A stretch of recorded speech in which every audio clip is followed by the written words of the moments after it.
At exactly 7:43 p.m. on a Tuesday evening that would forever divide his life into before and after, 18-year-old David Chen made a decision that would cost him his only shelter for the night, but transform two lives in ways that would ripple through decades.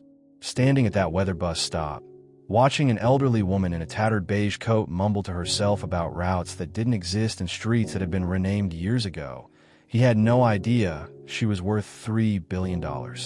He only knew she needed help, and that helping her meant sacrificing everything he had left in the world. Before we dive in, make sure to subscribe, give this video a like, and tell us in the comments where in the world you're tuning in from. Now let's begin. The winter wind cut through David's threadbare jacket like a blade forged from pure desperation, sharp and unforgiving as he gripped the rust-spotted handlebars of his mother's ancient bicycle. The delivery bag strapped across his chest contained one final package, wrapped in brown paper and addressed in careful handwriting to someone across town who was probably checking their watch and wondering where their order had gone. This wasn't just any delivery. This was his lifeline, his last chance to earn the $47.33 he needed to keep his room at Mrs. Patterson's boarding house for another week. The mathematics of survival were simple and brutal. Complete this delivery by 8 o'clock, collect his fee plus whatever tip a generous customer might provide, and race back to Maple Street with enough money to keep a roof over his head. Miss the deadline, lose the client, disappoint Mrs. Patterson one more time, and find himself sleeping in doorways or abandoned buildings, joining the invisible population of young people who had simply fallen through the cracks of a world that had no safety net left to catch them. But mathematics had never accounted for compassion, and David Chen was about to learn that some equations balance in ways textbooks never taught. David Chen had learned early that survival was a daily negotiation with circumstance, a careful dance between necessity and hope that required constant vigilance, and the kind of strategic thinking most 18-year-olds never had to develop. At an age when his former classmates were starting college, planning spring break trips, and complaining about dormitory food, David possessed nothing but his mother's rusted bicycle, a fierce determination to stay alive, and the kind of bone-deep exhaustion that settles into your soul when you've been hungry too long and scared too often. His mother's death 6 months earlier had left him with more than grief. Though the grief was a weight he carried every moment of every day, heavy and sharp-edged and impossible to set down. Linda Chen had been a home health aide, the kind of woman who worked double shifts caring for other people's elderly relatives and still found energy to make sure her son did his homework and ate vegetables and understood that education was the only reliable path out of poverty. She had been saving money for his college applications when the cancer diagnosis arrived like a thief in the night, stealing not just her health, but their modest financial security. The medical bills had swallowed her small savings whole, devouring years of careful budgeting in a matter of months. The life insurance policy she'd thought would protect him turned out to have a clause about pre-existing conditions that the company's lawyers interpreted in ways that left David with nothing but a stack of legal documents he couldn't afford to challenge, and a world that seemed designed to forget people like him existed. Mrs. Patterson's boarding house on Maple Street wasn't much to look at, just a narrow 3-story building wedged between a laundromat and a check-cashing store, its paint peeling like sunburned skin and its front steps worn smooth by decades of desperate people climbing toward temporary shelter. David's room was barely large enough for a twin bed, a dresser with 2 working drawers, and a small desk where he did homework for the GED classes he attended 3 nights a week. The radiator coughed more than it heated. The single window looked out onto an alley where stray cats fought over garbage, and a shared bathroom down the hall had a lock that only worked if you knew exactly which way to jiggle the handle. But it was his space, his address, his small claim on permanence in a world that seemed determined to keep him moving. Mrs. Patterson, a woman in her 60s who had learned to protect her own survival by maintaining strict boundaries with her tenants, had made it clear that rent was due every Tuesday by 8 p.m. No exceptions, no excuses, no sob stories.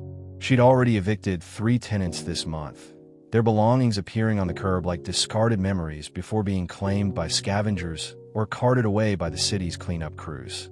David's delivery route took him through the quieter parts of town, past houses with warm yellow windows where families gathered around dinner tables, their voices carrying fragments of conversation about homework assignments and weekend plans, and all the mundane concerns of people whose biggest worry was whether to order pizza or cook pasta for dinner. He'd trained himself not to look too long at those scenes, not to let his imagination wander into fantasies about what it might feel like to belong somewhere so completely, to take for granted the luxury of routine and security and unconditional love. Instead, he focused on the steady rhythm of pedaling, the satisfying click of completed deliveries logged into his phone app, the small accumulation of coins and crumpled bills that might, if he was careful enough and lucky enough and fast enough, add up to another day of existing in the margins of a society that had no particular interest in his survival or success. The gig economy had become his lifeline, a precarious network of food delivery services, grocery shopping apps, and odd job platforms that promised flexible schedules and unlimited earning potential, while delivering poverty wages and no benefits to young people desperate enough to accept any work that didn't require a permanent address or a credit check. David had ratings on 7 different apps, carefully maintained scores that represented his reliability, his speed, his customer service skills, and his ability to navigate the complex geography of a town that spread like spilled water across hills and valleys, connected by roads that had been planned by committees with no apparent concern for logical transportation routes. The package in his delivery bag was destined for an address in the Riverside district, a 20-minute ride if he pushed hard and caught the traffic lights at favorable intervals.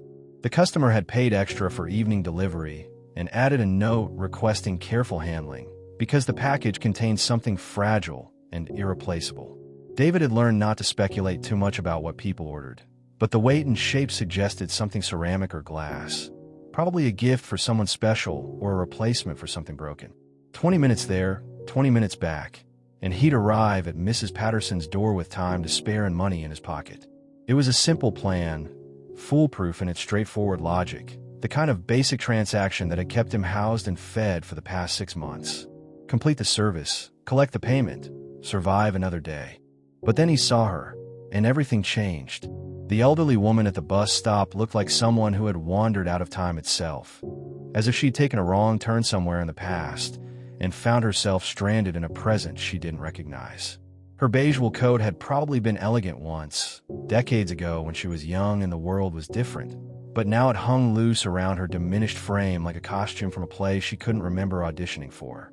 Her silver hair escaped from beneath a knit hat that had once been white, but had faded to the color of old snow, and she clutched a worn leather purse with the intensity of someone holding onto their last connection to the world they remembered. She was talking to herself, or perhaps to the empty air, or maybe to people from her past who existed only in the corridors of her increasingly unreliable memory. Her voice carried fragments of sentences that didn't quite connect, pieces of conversations that might have made sense once, but now floated free from their moorings like boats torn loose from a dock during a storm. The number 12 route. Was it Willow Lane or Garden Street? They said it would come at 7, but 7 was yesterday, or maybe tomorrow. She would take a tentative step toward the curb, then shuffle back as confusion clouded her weathered features like fog rolling over a landscape that had once been familiar, but was now strange and threatening. People passed her with the practiced blindness of urban life, the studied indifference that city dwellers develop as protection against the overwhelming need that surrounds them every day. A jogger with earbuds stepped around her without breaking stride, lost in whatever podcast or playlist was filling his head with more compelling content than the reality of an elderly woman in distress. A woman with grocery bags glanced over but kept walking, her face showing a brief flicker of concern that she quickly suppressed because stopping would mean being late for dinner, late for her children's bedtime routine, late for the careful schedule that kept her own life from falling apart. A man in a business suit checked his expensive watch and hurried past, his phone pressed to his ear as he negotiated some deal or smoothed over some crisis that seemed more urgent than the small personal crisis happening at a bus stop he passed every day on his way home to his comfortable house in a safe neighborhood. David slowed his bicycle, then stopped entirely beside a lamppost that had been papered with flyers for missing pets and garage sales and guitar lessons. He told himself he was just catching his breath, just taking a sip from his dented metal water bottle, just taking a moment to check his phone and confirm the address for his final delivery of the day. But his eyes kept returning to the woman, to the way she touched the faded bus schedule posted on the stop with fingers that shook slightly, as if the letters might rearrange themselves into something that made sense if she just concentrated hard enough. She reminded him of his grandmother, who had lived with him briefly when he was 12, before the dementia got bad enough to require more care than his mother could provide while working 2 jobs. He remembered the way Grandma Chen would wake up in the middle of the night and get dressed for work at the grocery store where she'd been employed 30 years earlier, confused and agitated when his mother tried to explain that the store had been torn down, that she'd been retired for a decade, that it was 3 in the morning and time to go back to bed. The clock on his phone read 7:44 p.m. 16 minutes to get across town, navigate whatever traffic or construction delays might be lurking between here and there, complete his delivery with the kind of professional courtesy that earned good ratings and repeat customers, then race back to Mrs. Patterson's before she decided his chronic lateness was more trouble than his rent money was worth. But instead of mounting his bicycle and pedaling away toward financial survival, David found himself walking closer to the bus stop, pushing his bike beside him, drawn by something he couldn't quite name but couldn't ignore. "Excuse me, ma'am." David's voice was gentle, carefully modulated not to startle someone who already seemed fragile and disoriented.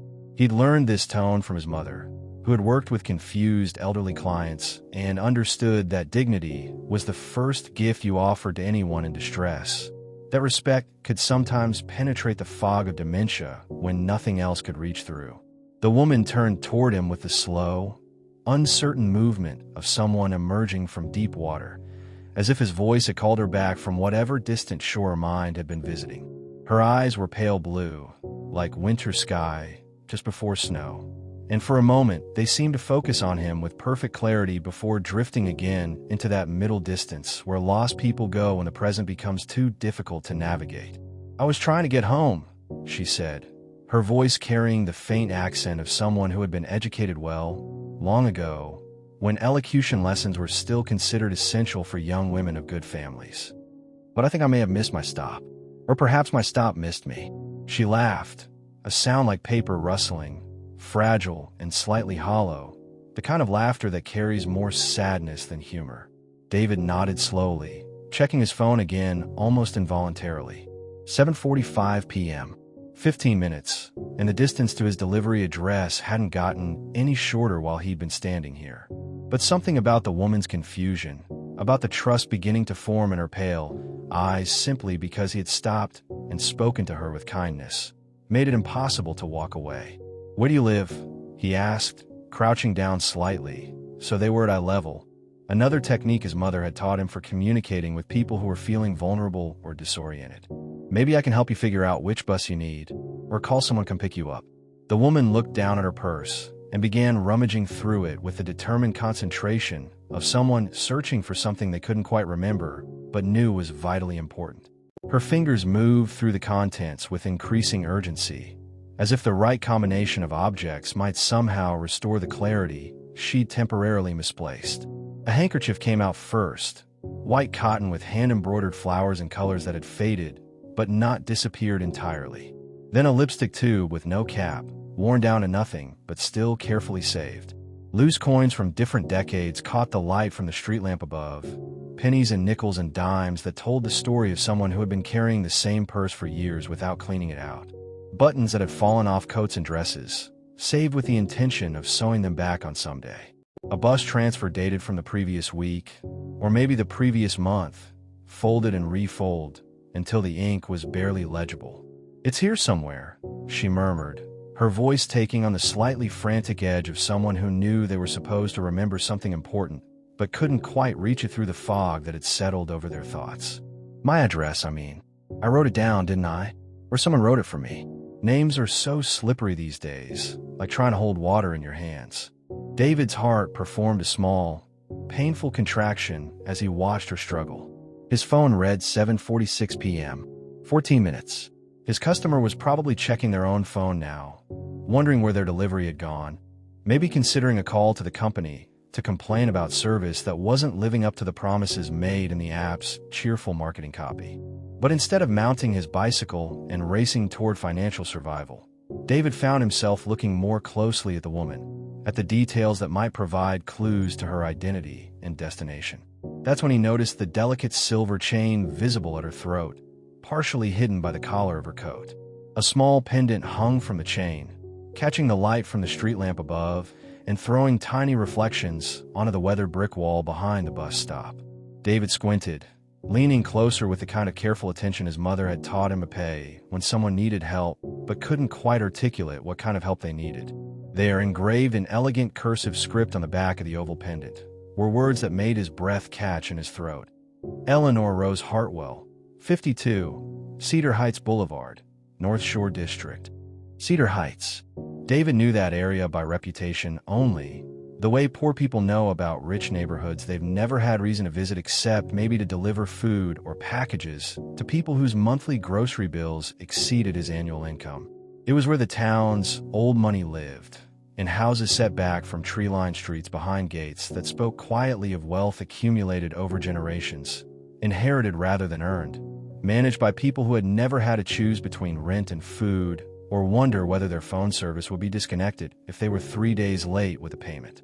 Cedar Heights was at least an hour away by bicycle, maybe longer depending on traffic and his unfamiliarity with the winding roads that led up into the hills where property values increased with altitude, and every house had a view worth more than most people earned in a year. Most of the route would be uphill, through neighborhoods that barely had sidewalks because residents were expected to travel by car, past parks and golf courses and private schools that existed in a completely different economic ecosystem from the one David inhabited. 7:47 p.m. 13 minutes. David looked at Eleanor Hartwell, at the way she held her purse like an anchor in a storm, at the patient confusion in her pale eyes, at the trust beginning to form simply because he had stopped, because he had asked if she needed help, because he was treating her like a person deserving of attention and care rather than an inconvenience to be avoided or ignored. He looked at his phone again, at the delivery app that would mark him as failed if he didn't complete this run, at the notification reminding him that reliable delivery drivers were always in demand, but unreliable ones were quickly replaced by the thousands of other desperate young people willing to work for poverty wages and no benefits. He thought of Mrs. Patterson checking her watch in the narrow office behind the boarding house's front desk, of the storage room where his few possessions would likely end up if he couldn't pay rent tonight, of the cold that would seep through his jacket as he searched for doorways in abandoned buildings where he might be able to sleep without being arrested for trespassing, or moved along by police officers who saw homeless teenagers as problems to be relocated rather than human beings, deserving of help. He thought of his mother, who had spent her life caring for other people's elderly relatives, who had taught him that dignity and compassion weren't luxuries you could afford only when life was easy, but necessities that defined who you were when everything else was stripped away. Then he looked at Eleanor again, really looked at her, and made a choice that defied every practical instinct he'd developed over 6 months of walking the tightrope between survival and catastrophe. Cedar Heights is pretty far from here, he said carefully, his voice steady despite the magnitude of what he was about to offer. But I think I can get you there. Would you trust me to give you a ride on my bike? Eleanor's face brightened with the kind of relief that comes when someone drowning suddenly feels solid ground beneath their feet. You would do that? She asked, as if the idea of a stranger helping her was simultaneously exactly what she'd been hoping for, and more kindness than she'd dared to expect. Of course, David said, and meant it completely, even as part of his mind continued its frantic calculation of everything he was about to lose. Let me just send a message to my customer, and then we'll get you home. He pulled out his phone and typed quickly, "Family emergency. We'll complete delivery first thing tomorrow morning with sincere apologies. Please don't rate until I can make this right." It wasn't true, exactly, but it wasn't entirely false either. Eleanor Hartwell felt like family in the way that all vulnerable people become family when you decide to take responsibility for their welfare. 7:48 p.m. By the time he got Eleanor home and returned to town, it would be nearly 10 o'clock. Mrs. Patterson would have locked his room, probably moved his possessions to the basement storage area where unclaimed belongings waited until the next trash pickup. His customer rating would take a hit that might take months to recover from, if he could recover from it all. His financial situation, already precarious, would collapse entirely. But as David helped Eleanor onto the makeshift seat he created by wrapping his spare sweatshirt around the bicycle's back rack, as he made sure she was comfortable and secure, and wrapped his own jacket around her shoulders for extra warmth. He felt something he hadn't experienced in months: peace. Not resignation or defeat, but actual peace, as if he'd made the only choice that mattered, and everything else would somehow work itself out. "Hold on tight," he said, testing the stability of their arrangement and adjusting his grip on the handlebars to accommodate the extra weight. "We'll take it slow and steady. No rush." Eleanor's laugh was different now, warmer and more genuine than the brittle sound she'd made earlier. "You remind me of someone," she said as David began to pedal slowly, carefully, away from the bus stop and toward the hills that rose like sleeping giants in the distance. "My grandson, Thomas. He had your same way of listening, really listening when people talked. And he always wore shoes like those, scuffed and practical and ready for whatever came next." The journey to Cedar Heights began in the last light of evening, with David pedaling slowly to accommodate his passenger, and Eleanor Hartwell seated carefully on the makeshift cushion he'd created, her hands resting lightly on his shoulders with a grip that was firm but not desperate. After the first few blocks, once they'd found their rhythm and David was confident in his ability to balance the extra weight, Eleanor began to hum. It was a melody David didn't recognize, something classical and complex that seemed to come from a different era entirely, when people learned music as a matter of course and could carry entire symphonies in their memory. Sometimes she would pause mid-phrase, as if she'd forgotten the next notes or lost her place in the composition, then pick up the tune again with renewed confidence, her voice soft but clear in the growing darkness. Between songs, she would comment on the passing scenery with observations that drifted between profound and puzzling, as if she were seeing the familiar world through eyes that belonged to both the present and the past simultaneously. "Those houses look smaller than they used to," she said as they passed through a residential neighborhood, where children's bicycles lay abandoned on front lawns and porch lights were beginning to flicker on like early stars. "Or perhaps I've grown larger. Time does strange things to perspective, don't you think? When I was young, everything seemed enormous and full of possibility. Now the world feels compressed, as if it's been folded in half and half again until only the essential parts remain visible." David agreed, though he wasn't entirely sure what he was agreeing with. His legs were already beginning to ache from the extra weight and the gradually increasing incline of the road that led toward Cedar Heights. His phone, tucked into his jacket pocket, had buzzed several times with notifications he couldn't check while riding. He assumed they were messages from the delivery app, marking him as late, then failed, then possibly suspended from future work, each notification representing another step away from financial stability and toward the kind of poverty that swallowed young people whole. The practical part of his mind, the part that had kept him alive through 6 months of careful calculation and strategic thinking, maintained a running commentary of everything he was losing with each turn of the bicycle wheels.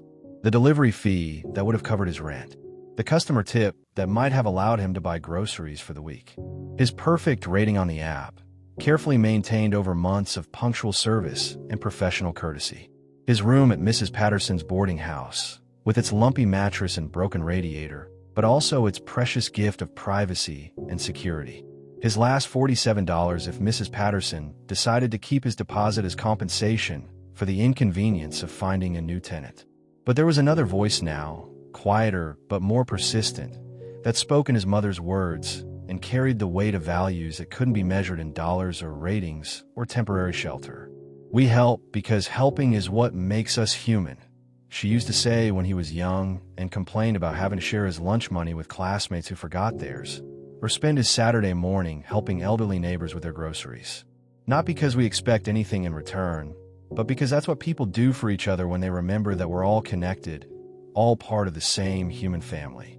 "You remind me so much of Thomas," Eleanor said as they paused at a red light, her voice carrying a warmth that hadn't been there at the bus stop, as if the confusion and disorientation that had clouded her mind were gradually lifting with each block they traveled together. "My grandson. He had your same way of listening, really listening, when people talked. Most people these days seem to be waiting for their turn to speak, but you hear what I'm actually saying.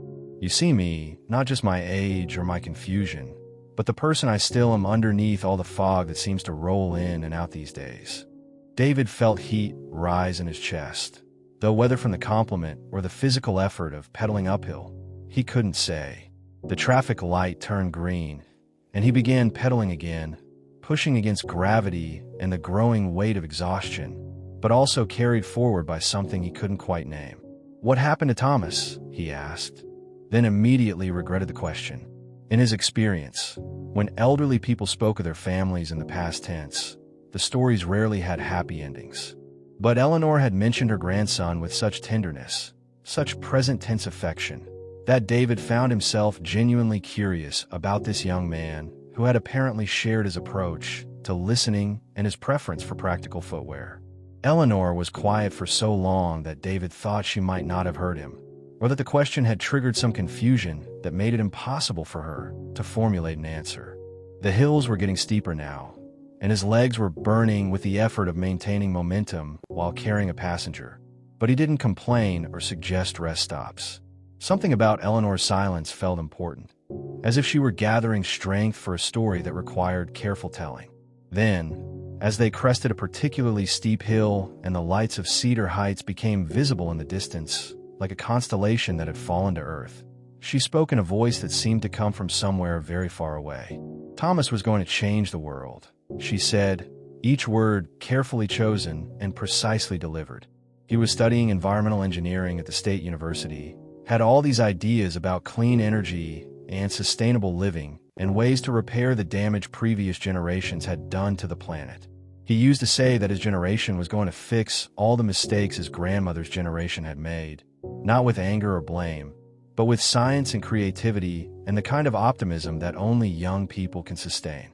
She paused, her grip tightening slightly on David's shoulders, as if she needed the physical connection to anchor her in the present while she visited the past. He was driving home from college for Christmas break 3 years ago, December 18th, a Tuesday evening not unlike this one. The roads were clear, the weather was fine. He was probably listening to music and thinking about all the things he wanted to tell me about his latest projects. A drunk driver ran a red light at the intersection of Pine and 7th Street. Thomas died instantly. The other driver walked away without a scratch. David felt his chest constrict, not just with sympathy, but with recognition. He knew that intersection, had delivered food there dozens of times, had sat at that same traffic light, and watched cars speed through yellow lights that were already turning red. He knew how arbitrary tragedy could be, how quickly a normal evening could become the worst night of someone's life. "I'm sorry," he said, the words feeling inadequate, but necessary, like a prayer offered in a language you don't fully understand but hope will somehow reach its intended destination. "He would have been about your age now," Eleanor continued, her voice growing stronger rather than weaker as she talked about her loss. 21, maybe 22, full of plans and passion and absolute certainty that tomorrow would be better than today, that problems existed to be solved, and that smart, determined people could solve them if they just worked hard enough and cared deeply enough. She was quiet again for several blocks, and David didn't try to fill the silence. He was learning that Eleanor's pauses weren't empty spaces waiting to be occupied, but thoughtful intervals where important things happened, where emotions were processed and memories were carefully examined and decisions were made about what to say next. "I think that's why I noticed you at the bus stop," she finally said as they turned onto increasingly manicured streets where the houses sat farther back from the road behind carefully maintained gardens and elaborate security systems. "You move like he did, with purpose, even when you don't know where you're going. You have his way of paying attention to people who need help, of stopping when other people keep walking." They rode through neighborhoods that grew progressively more elegant, past houses that looked like illustrations from magazines David had flipped through while waiting in doctors' offices or government buildings, properties that spoke quietly of wealth so old and established that it didn't need to announce itself with ostentatious displays. The streetlights became more ornate, the sidewalks wider and cleaner, the cars parked in driveways newer and more expensive. David's phone read 9:15 p.m. when they finally reached the entrance to Cedar Heights Boulevard. By now, Mrs. Patterson would have locked his room and probably moved his possessions to the basement storage area, where unclaimed belongings waited until the next trash pickup. By now, his delivery customer had probably called the company to complain about service that fell far short of the promises made in the app's marketing materials. By now, His rating had probably taken a hit that would affect his ability to get good assignments for weeks or months to come. But as they turned onto Eleanor Street, and he saw the number 52 appearing on an elegant mailbox beside imposing iron gates, David felt something unexpected and completely impractical. Satisfaction. Not resignation or defeat, but actual satisfaction, as if he'd accomplished something important that had nothing to do with money or ratings or temporary shelter. The house beyond the gates was exactly what David had expected, and nothing like what he'd prepared himself for emotionally. It was large, certainly, with white columns and tall windows, and the kind of architectural dignity that spoke of money so old it had stopped needing to prove itself. But it wasn't ostentatious or coldly grand in the way he'd imagined wealthy people's homes must be. Instead, it looked like a place where people lived, where children might have once run across the wide front lawn and left bicycles scattered on the circular driveway, where holiday dinners had been served on china that had been in the family for generations, and arguments had been settled over games of cards that lasted until midnight. David helped Eleanor off the bicycle with the careful attention he'd learned from watching his mother assist her elderly clients, making sure she was steady on her feet before releasing his supportive grip on her arm. She moved more slowly now, as if the journey through the darkness had tired her, or perhaps as if some of the confusion that had lifted during their ride was beginning to settle back over her like evening fog rolling in from the ocean. She patted her purse with increasing anxiety, looked around with the uncertain expression of someone trying to remember why they were standing where they were standing, then rang the doorbell with the hesitant gesture of someone unsure whether they belonged at the house where they were requesting entry. The door opened almost immediately, as if someone had been watching from the window and waiting for exactly this moment. The man who appeared was probably in his 60s, with steel-gray hair and worried eyes that transformed into profound relief when he saw Eleanor standing on the front step. "Mrs. Hartwell," he said, and David heard years of concern and care in those two words, along with the kind of relief that comes when something precious that was lost has been found intact. "We've been looking everywhere for you. I called the police, the hospitals, every taxi company in town. Where have you been?" He looked at David with a mixture of gratitude and confusion that was almost comical in its intensity. "How did you find her? Who are you? How can I possibly thank you?" "She was at the downtown bus stop," David explained, suddenly aware of how he must look to this well-dressed man in this elegant setting. A scruffy teenager in worn clothes with a rusted bicycle, like something that had wandered in from a completely different world. She seemed confused about which bus to take, so I gave her a ride home. The man, who introduced himself as James Carrington and described himself as Mrs. Hartwell's longtime caretaker and family friend, invited David inside with the kind of insistent hospitality that suggested refusing would be taken as a personal insult. He wanted to provide coffee and sandwiches and a chance to warm up before the long ride back to town. He wanted to call David's parents to let them know where he was and what he'd done. He wanted to arrange for a car service to drive David home, so he wouldn't have to make the return journey on his bicycle in the dark. But David politely declined all offers except the glass of water James pressed into his hands, explaining that he needed to get back to town, that he had responsibilities waiting for him, that his good deed didn't require reward or recognition beyond the satisfaction of knowing Eleanor was safe.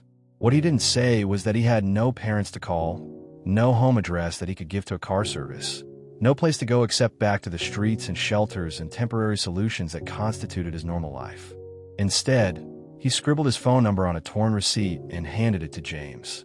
"Just in case she needs help again sometime," he said, then climbed back on his mother's bicycle and pedaled away into the darkness, unaware that he had just initiated a chain of events that would transform his life in ways he couldn't possibly imagine. The ride back to town felt different, lighter somehow despite David's exhaustion and the growing cold that seemed to seep through his jacket and settle in his bones like a living thing seeking warmth. The streets were mostly empty now, just the occasional car passing with headlights that temporarily illuminated the road ahead before disappearing around curves, and leaving him alone again with the steady rhythm of his pedaling and the mechanical sounds of his mother's old bicycle carrying him through the darkness.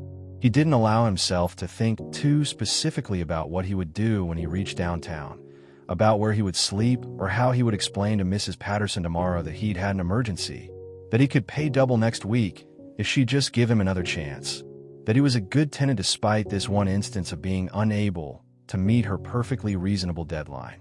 Those were problems for future David to solve, challenges that belonged to tomorrow's version of himself rather than tonight's. Present David was occupied with other thoughts entirely. The memory of Eleanor's humming during their ride, the way her grip had relaxed on his shoulders as they'd gotten closer to her neighborhood, the profound gratitude in James Carrington's eyes when he'd realized that this elderly woman he clearly cared about was safe and unharmed. There was something deeply satisfying about having completed a task that mattered, even if it wasn't the task he'd been paid to complete, even if it had cost him more than he could afford to lose. His phone had stopped buzzing hours ago, which could have been good news or very bad news, depending on whether the silence meant his customer had given up waiting or had escalated their complaint to higher levels of customer service management. David chose to interpret the silence as good news until proven otherwise, a habit of optimism his mother had taught him as a survival strategy in a world that provided plenty of reasons for despair if you went looking for them.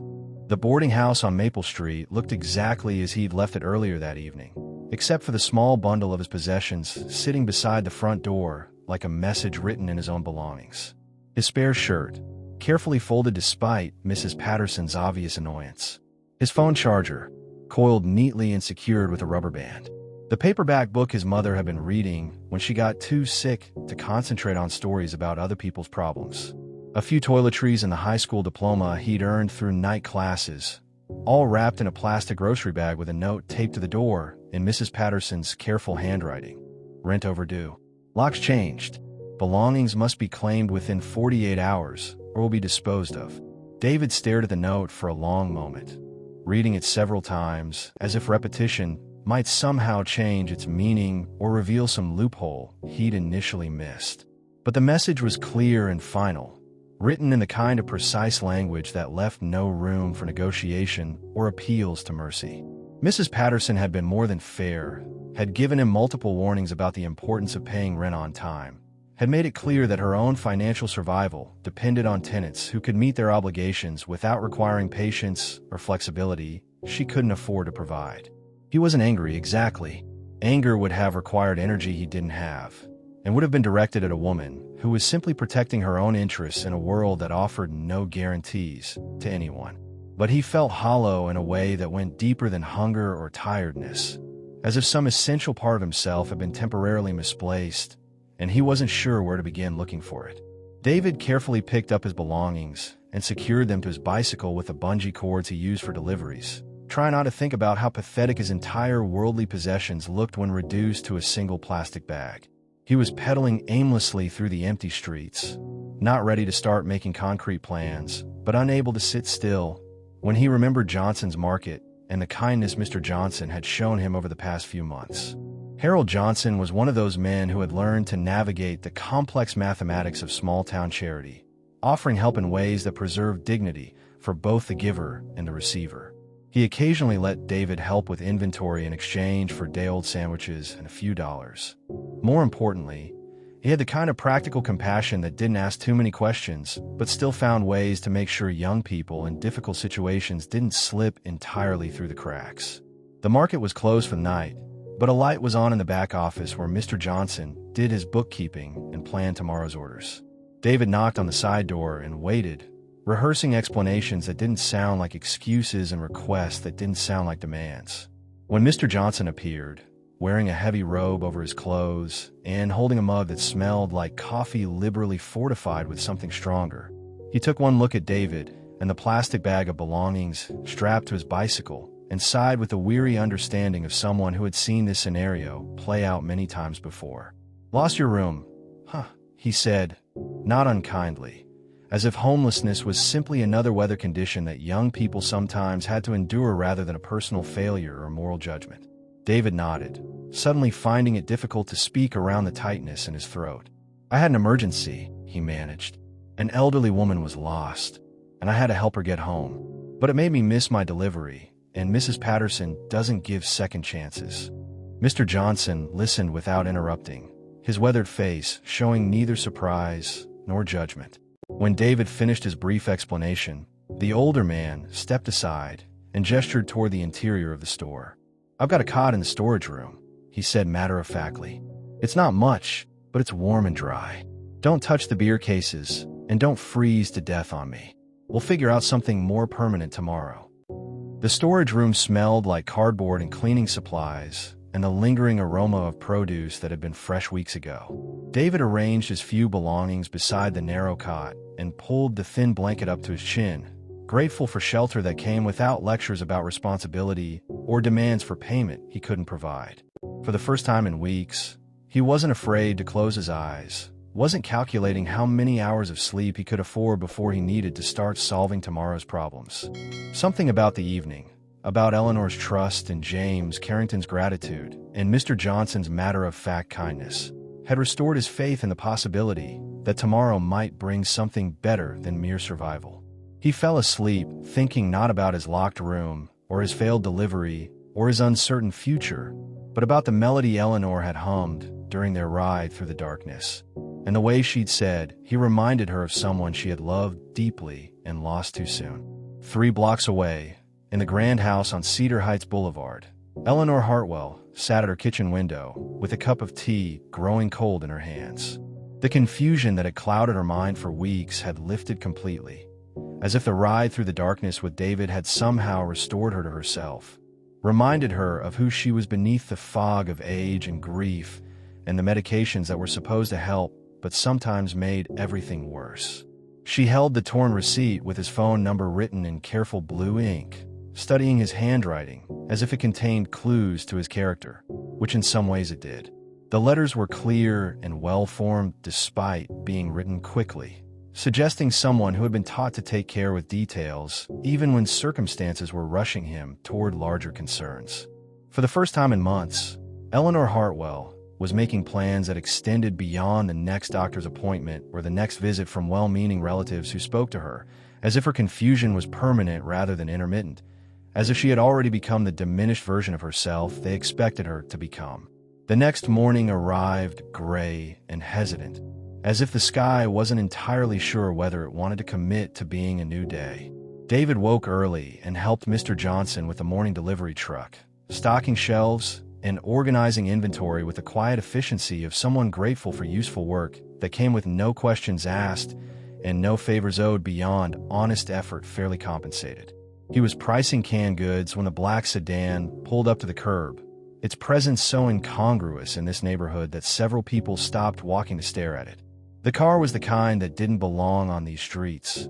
Too sleek and expensive, its windows tinted against the curiosity of people who couldn't afford to wonder about privacy and security in the casual way that real wealth allowed. David watched through the store window as a tall man in an immaculate coat stepped out and consulted a piece of paper before walking directly toward the market's entrance. There was something about his bearing, about the way he moved through the world, that suggested he was accustomed to having doors open for him and problems solved before he had to ask for solutions. "I'm looking for someone named David Chen," the man said when he entered, his voice carrying the kind of authority that came from decades of being taken seriously by people who mattered in whatever circles he inhabited. David set down the price gun and straightened, his pulse quickening with the kind of anxiety that came from having no idea what kind of trouble might be looking for him. In his experience, well-dressed strangers asking for him by name rarely brought good news, and usually brought the kind of complications that required lawyers he couldn't afford or explanations he couldn't provide. "That's me," he said, trying to keep his voice steady despite the sudden awareness that his life was about to change direction again, though he had no way of knowing whether that change would be for better or worse.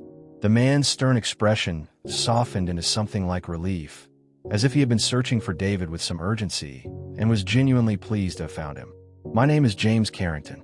We met briefly last night at Mrs. Hartwell's home. She asked me to find you because she'd like to thank you properly for what you did, and she has something she'd like to discuss with you."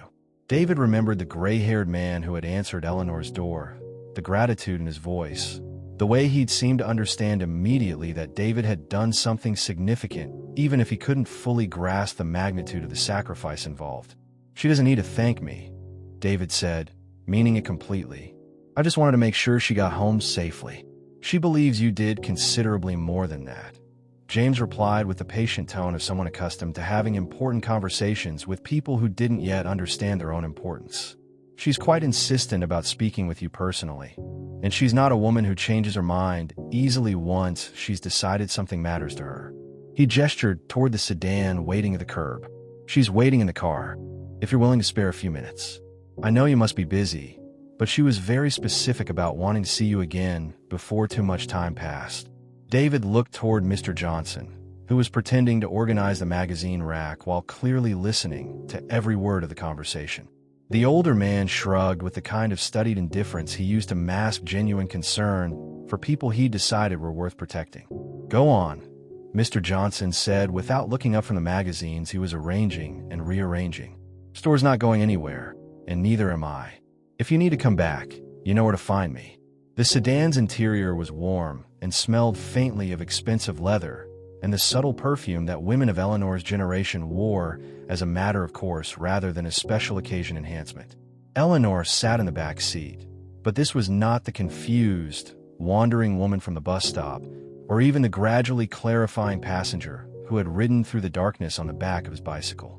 This Eleanor was alert and elegant, her silver hair neatly arranged in a style that probably required professional maintenance, her pale eyes sharp with intelligence and purpose. She was wearing a different coat, navy blue wool that looked like it had been tailored specifically for her, and there was something about her posture, about the way she held herself, that suggested she was accustomed to being listened to when she spoke. "David," she said, and there was so much warmth in the single word that he felt something tight in his chest begin to relax, as if he'd been holding his breath without realizing it, and could finally allow himself to breathe normally again. "I remember everything now. Every street we traveled, every word we exchanged, every moment of kindness you showed to a confused old woman who had lost her way in more senses than one."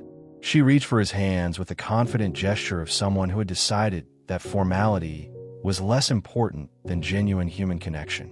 Her grip was steady and certain, nothing like the tentative, uncertain touch he remembered from the previous evening. "You didn't just help me find my way home," she continued, her voice carrying the weight of someone who had spent the night thinking carefully about what she wanted to say and how she wanted to say it. "You reminded me who I am, what I'm capable of, and why it matters to keep going even when the world becomes confusing and frightening." She paused, studying his face with the intensity of someone who was trying to memorize important details, then smiled with an expression that transformed her elegant features into something approaching pure joy. "I'd like to tell you about my grandson, Thomas, and about some plans we made together before he died. And then, if you're willing to listen with the same attention you showed me last night, I'd like to make you an offer that might change both of our lives in ways that honor his memory and give your obvious talents the support they deserve." The drive to Cedar Heights gave Eleanor time to tell David about Thomas's dreams, about the environmental engineering projects he'd planned, about his passionate belief that their generation could solve problems previous generations had created or ignored through willful blindness or simple lack of imagination. She talked about the foundation they discussed establishing together, focused on education and environmental restoration, and about how Thomas's death had left her with vast resources but no energy to pursue their shared vision. "Last night, riding through the darkness with you, listening to you ask thoughtful questions and really hear my answers without judgment or condescension, I felt Thomas's presence more clearly than I have since the accident," she said, her voice growing stronger rather than weaker as she talked about her loss. "Not in any mystical or supernatural sense, but in the recognition that his spirit lives on in young people who care enough to stop when someone needs help, to sacrifice their own immediate needs for someone else's welfare, to treat confused elderly women with the same dignity they would show to anyone deserving of basic human respect." The house looked different in daylight, still imposing but somehow more welcoming, as if the morning sun had softened edges that had seemed sharp and forbidding in the darkness. James led them through the front entrance into a sun-filled library where Eleanor had spent the morning laying out documents and photographs that told the story of her family's wealth, accumulated over 4 generations through careful investments, ethical business practices, and the kind of long-term thinking that built fortunes rather than merely earning comfortable livings. "I want to establish the Thomas Hartwell Foundation," she said, showing David architectural plans for a learning center budget projections for scholarship programs, and research proposals for sustainable technology projects that could make real differences in how communities approached energy usage and environmental protection. But I don't want to create it as a memorial to the past, as some kind of monument to grief. I want it to be an investment in the future, guided by young people who understand the urgency of the challenges ahead and have both the energy and the idealism necessary to tackle problems that might seem impossible to older, more cautious minds. She looked at David directly, her pale eyes intense with purpose and something that might have been hope. I'd like you to help me build this foundation from the ground up, not as a charity case or an object of pity, but as a full partner whose insights and instincts I trust based on what I observed about your character last night. David felt as if the room had tilted slightly, as if gravity had shifted in a way that made it difficult to process what he was hearing. The morning sunlight streaming through the tall windows seemed too bright, too warm, too full of possibilities he'd never allowed himself to imagine. You'd go back to school, Eleanor continued, apparently interpreting his silence as permission to elaborate on her proposal rather than rejection of it. Study whatever field calls to you most strongly, whether that's engineering like Thomas, or social work, or business, or anything else that interests you. You'd spend your summers and school breaks working on foundation projects, learning how philanthropic organizations operate, developing the skills you'd need to eventually run the day-to-day operations if you chose to make that your career. She handed him a leather folder containing scholarship applications, foundation bylaws, and a handwritten letter that outlined her vision in detail. This isn't charity, David. This is recognition of qualities I saw in you last night that reminded me so powerfully of Thomas that I knew immediately he would have wanted me to invest in your future. You demonstrated exactly the kind of character and judgment I want guiding this foundation's work. David opened the folder with hands that weren't entirely steady, scanning documents that represented more opportunity than he'd ever imagined possible, more security than he'd dreamed of since his mother's death, more purpose than he'd dared to hope for during the long months of simply trying to survive from one day to the next.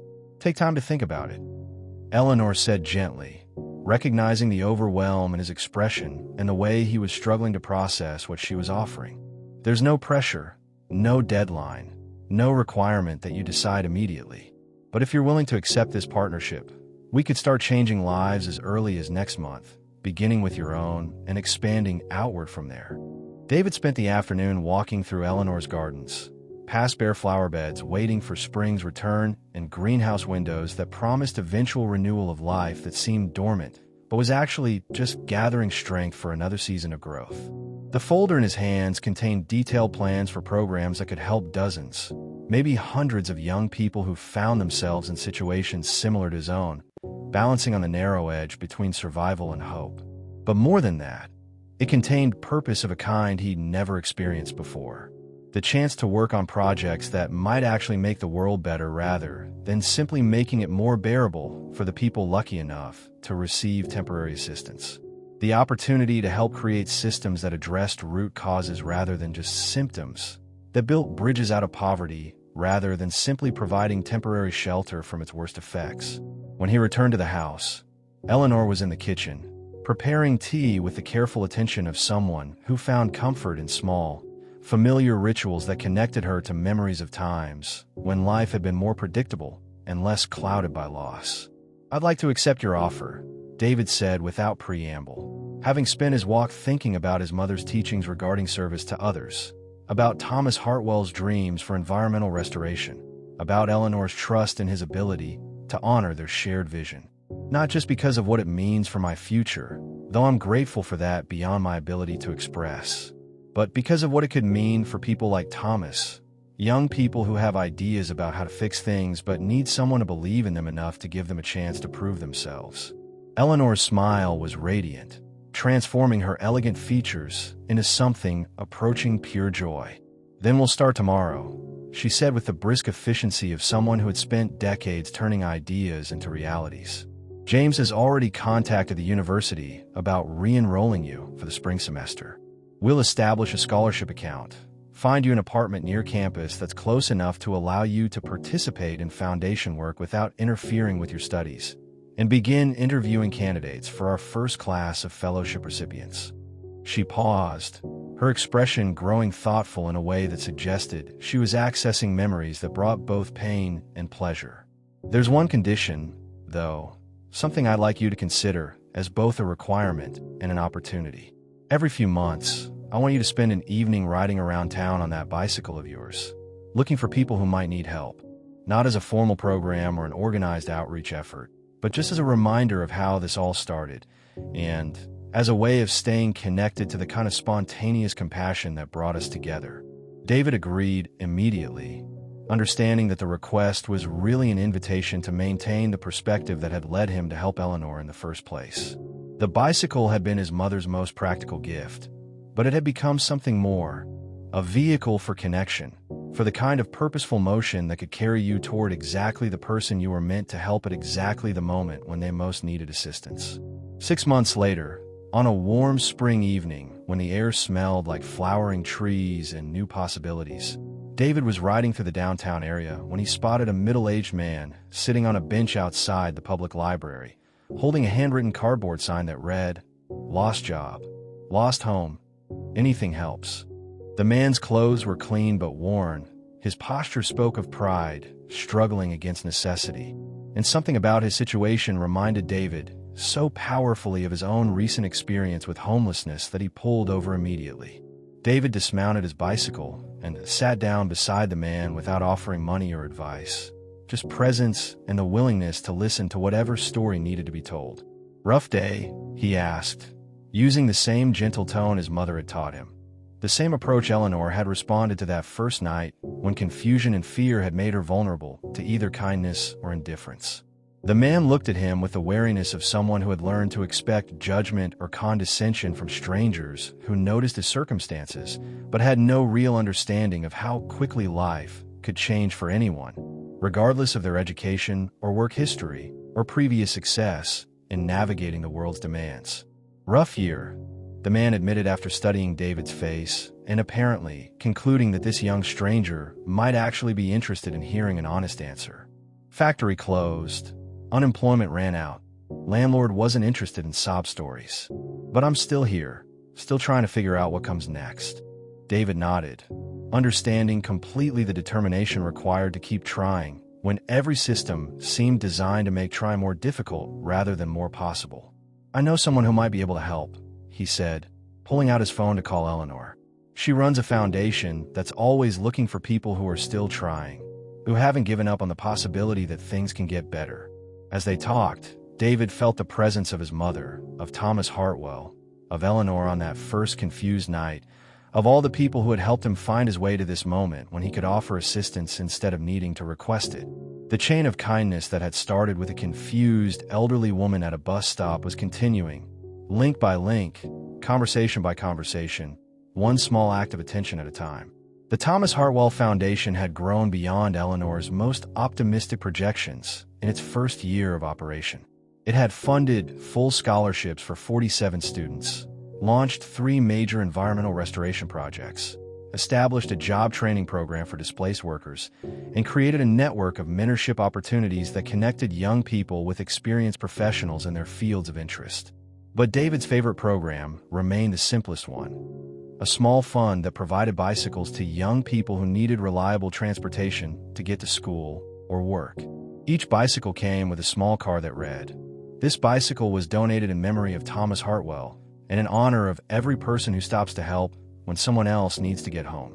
The cards were Eleanor's idea, her way of ensuring that every recipient understood they were receiving not just a useful tool, but a reminder of their own capacity to help others, their own potential to be the person who stops when someone else needs assistance.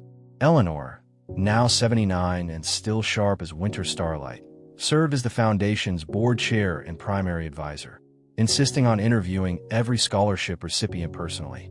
But she didn't ask them about their grades or their career goals or their 5-year plans. Instead, she asked them about the last time they had helped someone without expecting anything in return, about moments when they had chosen compassion over convenience, about their understanding of the interconnectedness that makes individual success meaningful only when it's shared with others. James Carrington had documented the foundation's growth in meticulous detail, tracking financial investments and program outcomes with the precision of someone who understood that accountability was essential for maintaining donors' trust and recipients' respect. But his favorite statistic wasn't financial or measurable in conventional terms. In its first year, foundation programs had resulted in 312 documented instances of recipients helping other people in their communities, creating their own ripple effects of kindness and connection. The foundation didn't require such service, didn't even formally request it. But it seemed to attract young people who understood intuitively that receiving help created an opportunity rather than an obligation, a chance to participate in the kind of mutual aid that makes communities stronger and more resilient. David kept his mother's bicycle, even though he could now afford a car, a motorcycle, or any mode of transportation he preferred. On quiet evenings, he would still ride through the neighborhoods where he'd once delivered packages for poverty wages. But now he was looking for different kinds of opportunities. The elderly person waiting alone at a bus stop, confused about routes and schedules. The teenager counting coins at a grocery store checkout, trying to stretch $5 in a dinner for themselves and younger siblings. The family loading possessions into their car because they couldn't make rent and had nowhere else to go. Sometimes he could help directly with foundation resources or personal connections developed through his growing network of people who cared about social justice and community support. Sometimes he could only offer presence, the knowledge that someone had noticed and cared enough to stop and ask if everything was all right. But he'd learned that attention itself was a form of assistance, that the simple act of seeing someone clearly could be the first step in helping them remember who they were and who they might become with the right support. On the second anniversary of the night he'd met Eleanor, David received a package delivered to his apartment near the university campus, where he was completing his degree in social work and nonprofit management. Inside was a small silver pendant, similar to the one that had helped him find Eleanor's address that first night, but engraved with different words. David Chen, who stopped to help when someone needed to get home. There was no note, no explanation, just the pendant and the memory of Eleanor's voice saying, "Sometimes family is not who we are born to, but who we choose to walk home with in the dark." David wore the pendant every day, not as jewelry, but as a reminder of the moment when his life had changed direction completely. The moment when he'd chosen compassion over practicality, connection over safety, helping over hiding. It reminded him that the most important decisions were often made in ordinary moments, when no one was watching and no one would ever know what choice you made except you and the person who needed your help. The Thomas Hartwell Foundation continued to grow, funding increasingly ambitious projects and supporting hundreds of young people who might otherwise have fallen through the cracks of an economic system that seemed designed to sort people into categories of worthy and disposable based on circumstances often beyond their control. But its heart remained the simple recognition Eleanor had articulated from the beginning, that everyone deserves to be seen clearly, to be helped when they need assistance, and to find their way home to communities that value their contributions and support their dreams. The Foundation's newest initiative was a program David had proposed and Eleanor had enthusiastically endorsed, a network of safe harbor locations throughout the city, businesses and organizations that had committed to providing temporary assistance to young people in crisis. Each location displayed a small sign in their window, showing a bicycle and a phone number, indicating that anyone under 25 who needed help could come inside and receive a warm meal, a place to make phone calls, and connections to resources that might help address whatever crisis had brought them to the door. The program was modeled on David's memory of Mr. Johnson's kindness, the way he had offered shelter without questions or conditions, the way he had understood that sometimes helping meant providing temporary safety rather than permanent solutions, creating space for people to gather their strength and figure out their next steps. And on quiet evenings, when David rode his mother's bicycle through the streets of a city that no longer seemed quite so harsh or unforgiving, he would think about the elderly woman who had changed his life by getting lost, and the grandson she'd never stopped loving, and the chain of kindness that connects every person who chooses to stop when someone else needs help. The bicycle's wheels turned steadily, carrying him forward into whatever came next, guided by principles his mother had taught him and Eleanor had reinforced. We help because helping is what makes us human, not because we expect anything in return. We stop because someone needs us to stop, not because it's convenient or profitable or likely to be acknowledged by anyone else. And sometimes, if we're very fortunate and very attentive to the opportunities that present themselves in ordinary moments, helping makes us more than individual success stories. It makes us part of something larger, a community of people who understand that everyone deserves dignity, everyone deserves support, and everyone deserves to find their way home. The Foundation's annual report always concluded with the same paragraph, written jointly by Eleanor and David, and revised each year to reflect their evolving understanding of what they were trying to accomplish. The Thomas Hartwell Foundation exists to honor the memory of a young man who believed in tomorrow's possibilities and to support young people who share his commitment to making the world better than they found it. We measure our success not in dollars distributed or programs completed, but in connections made, hope restored, and lives changed through the simple recognition that we are all part of the same human family, all deserving of the chance to discover and develop our gifts, all capable of contributing to communities that are stronger because they include everyone. Eleanor lived to see the Foundation celebrate its 5th anniversary, by which time it had supported more than 300 young people through college, launched environmental restoration projects in 12 states, and created a model for community-based philanthropy that had been replicated in dozens of other cities. She died peacefully in her sleep at the age of 82, leaving behind a legacy that had grown far beyond anything she could have imagined when she first sat at a bus stop, confused and frightened, waiting for help that came in the form of a young man on a bicycle who chose compassion over practicality. David spoke at her funeral, telling the story of their first meeting to a gathering of Foundation recipients, community leaders, and family friends who had come to celebrate a life that had been transformed by loss into something purposeful and sustaining.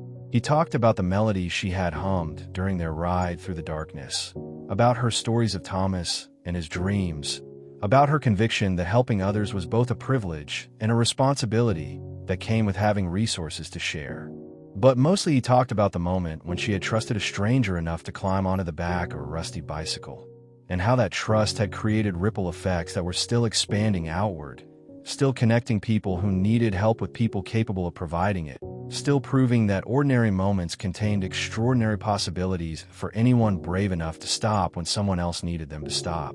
The Foundation continued under David's leadership, guided by principles Eleanor and Thomas had established and communities that had grown up around their shared commitment to mutual aid and collective flourishing. Each year brought new challenges and new opportunities, new young people whose potential needed nurturing, and new communities whose problems required creative solutions developed through collaboration rather than charity. And on quiet evenings, David still rode his mother's bicycle through the city streets, still looked for people who might need assistance, still stopped to offer whatever help he could provide, because he had learned that helping was not a burden or an obligation, but a gift, the gift of connection, of purpose, of being needed by someone who had nowhere else to turn. The chain of kindness that had started with a confused elderly woman at a bus stop continued, link by link, person by person, moment by moment. And every time someone chose to stop when they could have kept going, chose to help when they could have looked away, chose compassion when the world offered them plenty of reasons to choose indifference instead, Thomas Hartwell's dream lived on, Eleanor's legacy expanded, and David's mother's teachings found new expression in lives transformed by the simple recognition that everyone deserves to find their way home. If this story moved your heart and reminded you of the extraordinary power that lies within ordinary acts of kindness, please hit the like button and subscribe to our channel. Your support helps us continue sharing meaningful stories that celebrate the profound impact everyday people can have when they choose compassion over convenience, connection over comfort, and love over indifference. Ring that notification bell so you never miss these inspiring tales of human resilience, hope, and the beautiful truth that we are all capable of changing someone's life simply by choosing to care. Together, we can build a world where no one has to navigate their struggles alone, where everyone has the chance to discover their purpose, and where every act of kindness creates ripples that reach farther than we could ever imagine. See you in the next video.